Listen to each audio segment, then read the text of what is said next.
wewe hapo una malaika wengi wanaokulinda. Hivi hapa sasa hivi kuna malaika wanasubiri utakapoanza safari kwenda nyumbani, wanatangulia mbele kusafisha njia. Yaani kama vile unavyoona ile pikipiki inapita,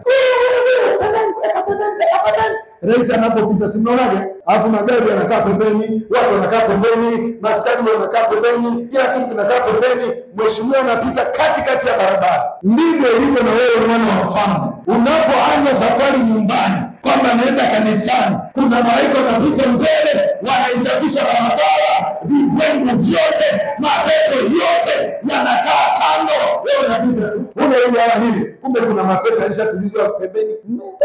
Hivi sasa kuna malaika wanakungoja hapo nje pa. Wengine unao hapa, wengine wapo nje wanakungoja. Ukianza tu safari kwa nenda nyumbani, wanapeana ishara. Mheshimiwa anaenda nyumbani, amepanga anapitia njia hii. Unapanga kwenye mawazo, wao wanachukua mawazo yako, unapitia wapi? Wanapeana signal, anapitia njia hii. Wanatangulia, wanaitakasa barabara, wanaitakasa barabara, wanaitakasa barabara. Wewe unaenda unatembea, unainua lile, unafika pale salama. Kumbe kuna walinzi, kuna malaika wanaokulinda, wanahakikisha wewe uko salama. Unasema unaenda kazini, kabla hujafika kazini walishafika mapema, wamekikagua kiti, wamekiweka sawa sawa. Mheshimiwa unafika, unakaa kwenye kiti chako, hata kama walikutega, wao wameshategua, hakuna majini tena, hakuna mapepo tena. Unakaa,